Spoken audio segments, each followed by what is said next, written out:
ආයිබෝවන් අද ගේන්නේ ඇත්තටම එතරම් ප්‍රසිද්ධ නැති වුණත් බොහොම ලස්සන පන්සලක්. මේකේ නම තමා නයින්දනාව පුරාණ රජමහා විහාරය. ඒ නමට ගැලපෙන විදිහටම මේ පන්සලේ විශාල නාග රූපයක් කොටලා තියෙනවා. අර ජලය ආශ්‍රිතව වැව් ආශ්‍රිතව කොටලා තියෙනවා වගේ විශාල නාග රූපයක් මේ පන්සලේ කොටලා තියෙනවා. මේ පන්සල තියෙන්නේ කුරුණෑගල දිස්ත්‍රික්කයේ තලාකුළු වැව කියන ප්‍රදේශයේ හක්වටුනාව වැවට ඉතාමත් ආසන්නයේ. මේක ඉතාම විශාල නාග පිළිමයක් මේ ගලක කොටලා තියෙනවා. ඉතින් මේක බලන්න යන්න පුළුවන් ඉතාම ලස්සන පන්සලක්.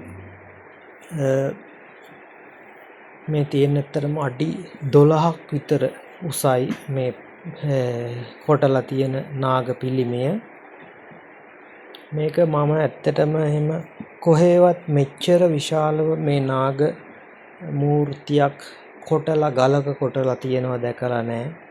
මේ පන්සල ඇත්තටම අප්‍රසිද්ධයි. අපි වෙසක් පොහොයට යද්දිත් එහෙම කවුරුත් වැඩි හිටියෙත් නැහැ. මේක රජමහා විහාරයක්. මං හිතන්නේ නුවර යුගයට කලින් වළගම්බා රජු දවස වගේ මේක නිර්මාණය කරන්න ඇත්තේ. මේකේ නම නයින්දනාව රජමහා විහාරය.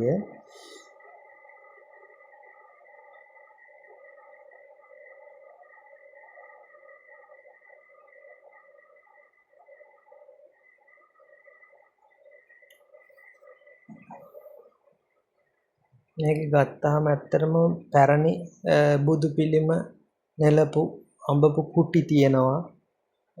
ඊට පස්සේ ගල් ගුහාවල සැතපෙන්න හදපු මැටියෙන් හදපු ඇඳවල් තියෙනවා.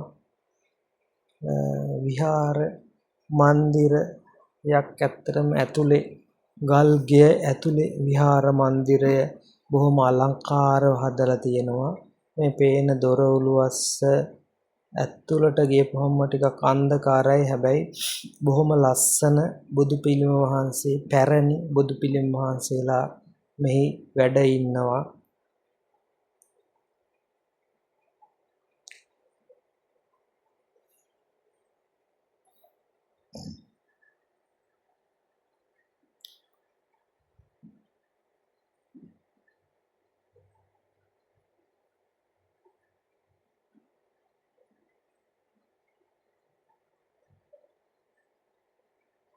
ඉතින් නවතම ඉදිකිරීමක් විදියට මේකේ රහතන් වහන්සේලාගේ පිළිම විශාල ප්‍රමාණයක් පහළ සිට උඩ ගල් තලාව දක්වා වඩින ආකාරයට අඹමින් යනවා. ඉතින් එන්න ඕන පන්සලක් මේ